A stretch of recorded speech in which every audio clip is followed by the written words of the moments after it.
پتا میں کتنا سیریس لے سکتی ہوں اسد کیسر صاحب کا جو بیان آیا ہے.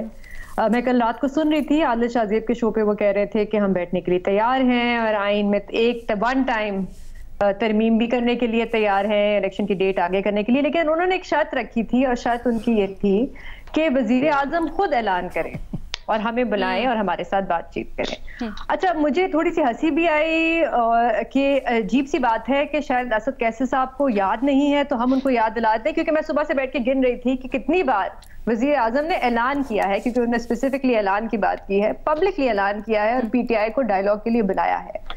سب سے پہلی تقریر وزیر اعظم کی پچھلے سال اپریل میں انہوں نے سب سے پہلی بات یہی کی تھی کہ میں چاہتا ہوں کہ سارے سٹیک ہولڈرز آئیں، بیٹھیں اور نیشنل ایشوز پہ بات کریں. کوئی جواب نہیں آیا. اس کے بعد مئی میں پچھلے سال انہوں نے کہا میں چاہتا ہوں ایک چارٹر آف اکانومی بنے. ظاہر سی بات ہے چارٹر آف اکانومی ساری اپوزیشن کے ساتھ ہی بنے گی. کوئی جواب نہیں آیا. پھر جون میں انہوں نے کہا ایک گرینڈ ڈائیلاگ کرتے ہیں، ساری سیاسی جماعتیں بیٹھے، سارے ایشوز پہ، اکانومی پہ، معیشت پہ، جو بھی نیشنل ایشوز اس پہ بات کریں گے. کوئی جواب نہیں آیا. اکتوبر میں تو وزیر اعظم نے یہاں تک کہہ دیا کہ میں اپنے سیاسی اختلافات ایک طرف رکھ کے پی ٹی آئی کے ساتھ جنرل الیکشنز پہ بات کرنا چاہتا ہوں. یہ تب کی بات ہے جب پی ٹی آئی پنجاب اور خیبر پختونخوا کی اسمبلی تحلیل کرنے کی بات کر رہی تھی. تب وزیر اعظم نے یہ تک کہہ دیا کہ میں جنرل الیکشن سے بات کرنا چاہتا ہوں. اچھا اس سے آگے بڑھ کے اس سال الینا فیبروری میں، آپ کو بھی یاد ہے مجھے بھی یاد ہے، ایک آل پارٹیز کانفرنس بلانی تھی دہشت گردی کے اوپر، جس پہ پی ٹی آئی کو ایک پراپر انویٹیشن بھیجا گیا، جہاں پہ ایک سٹنگ منسٹر ایاز صادق صاحب کو بھیجا ان سے بات کرنے کے لیے. اور اسد کیسر صاحب آن دا ریکارڈ ہیں یہ کہتے ہوئے کہ ہمیں انویٹیشن آیا ہے، ہم اس پہ ابھی سوچ رہے ہیں. لیکن وہاں پہ بھی ریجیکٹ ہو گیا. تو مجھے نہیں پتا کہ میں کتنا اس کو سیریس میں. آج خواجہ آصف صاحب کی ایک ٹویٹ بھی آئی تھی، آپ نے پڑھی ہوگی، جس میں انہوں نے کہا کہ جب اسد کیسر صاحب اسپیکر ہوتے تھے تو وہ بہت سی کمٹمنٹس کرتے تھے ہمارے ساتھ، لیکن جب وقت آتا تھا تو وہ پھر بہانے مار کے پیچھے ہٹ جاتے تھے اور کہتے تھے وزیر اعظم عمران خان صاحب کی ضد ہے، میں کیا کروں. تو میرے خیال سے حکومت کی طرف سے تو بہت بار انویٹیشنز آ چکی ہیں. اگر عمران خان صاحب چاہتے ہیں کہ وزیر اعظم خود چل کے آئیں ان کے گھر اور ان کو آ کے انویٹیشن دے تو پھر وہ بیٹھیں گے.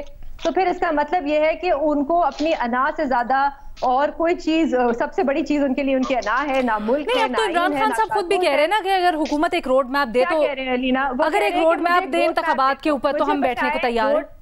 بالکل ٹھیک ہے. مجھے بتائیں روڈ میپ کیسے بنے گا؟ اگر حکومت روڈ میپ بنائے گی تو کیا پی ٹی آئی قبول کر لے گی یا پی ٹی آئی جا کے ان کے ساتھ بیٹھے گی؟ تو پھر وہ کیا چیز ہو کہ حکومت کو پی ٹی آئی پہ اور پی ٹی آئی کو حکومت پر اعتبار و مذاکرات کی؟ سیدھی بات ہے کہ پچھلے سال اگر اپریل میں آپ یہ بات کر رہے ہیں، مجھے آپ نے گھر سے باہر نکال دیا اور کہا کہ اب آگے مذاکرات کریں، تو پچھلے سال تو وہ ایٹماسفیئر تھا ہی نہیں. شروع میں پہلے 2-3 مہینے بن ہی نہیں سکتا تھا نا. آپ نے ایک پرائم منسٹر کو آپ نے ووٹ آف نو کانفیڈنس کے ذریعے باہر کر دیا.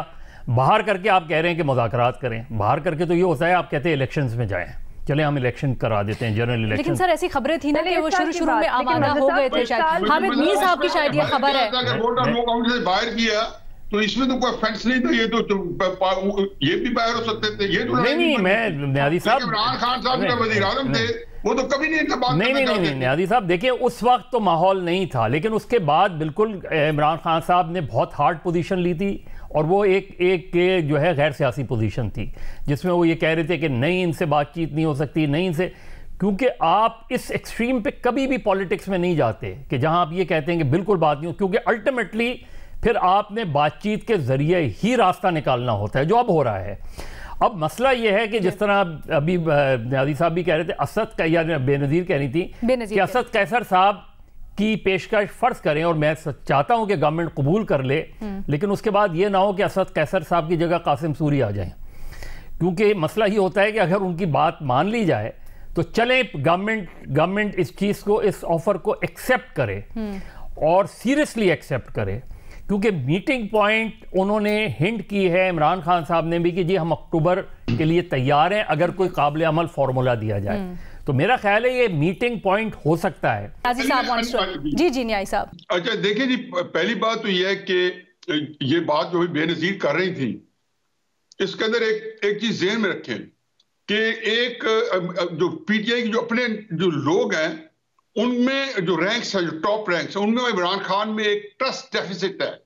یعنی کہ عمران خان جو ہے وہ ان کے بارے میں کچھ نہیں پتا بڑے whimsical ہے اور کہہ دیں گے جی جو شامل قریشی بات کر رہے ہیں یا اسد عمر بات کر رہے ہیں میں اس کو ڈسون کرتا ہوں. دوسری بات یہ ہے کہ آج مریم نواز صاحبہ نے بھی اپنے کمنٹ میں کہا ہے کہ جی اسد عمر نے جو سپریم کورٹ میں بیان دیا انڈائریکٹلی تو نے کہا جی اسی کیا حیثیت ہے عمران خان تو اس کو کسی کو بھی ڈسون کر دے گا, اس کو تو خود پارٹی کے اندر عمران خان کا کسی پہ کوئی اعتبار نہیں. لیکن ایک بات میں ذہن میں رکھتا ہوں کہ کل کی میٹنگ کے سلسلے میں عمران خان یا پی ٹی آئی کے ٹاپ لیڈرشپ ہے بشمول عمران خان صاحب کے, وہ اس کو اگنور نہیں کر رہے. یہ جو سب کا ایک جس کو کہنے کورس میں آیا ہے ایک بالکل باجماعت بیان آیا ہے, عمران خان صاحب نے بھی وہی بات کی ہے, فواد چودھری صاحب نے بھی تقریباً وہی بات کی ہے, اور اسد کیسر نے زیادہ ایلیبریٹ کر کی ہے کہ ہم مذاکرات کے لیے تیار ہیں.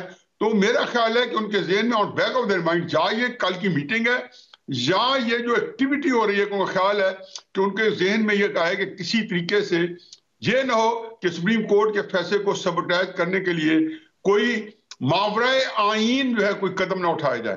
لیکن میرے خیال میں جہاں ہم پہنچے ہوئے ہیں یہ ایک بدقسمتی ہے کہ آئین کے اوپر عمل کرتے ہیں تو جو ہے بگاڑ بڑھے گا, اور اگر ماورائے آئین کرتے ہیں تو وہ تو ہے ہی بربادی.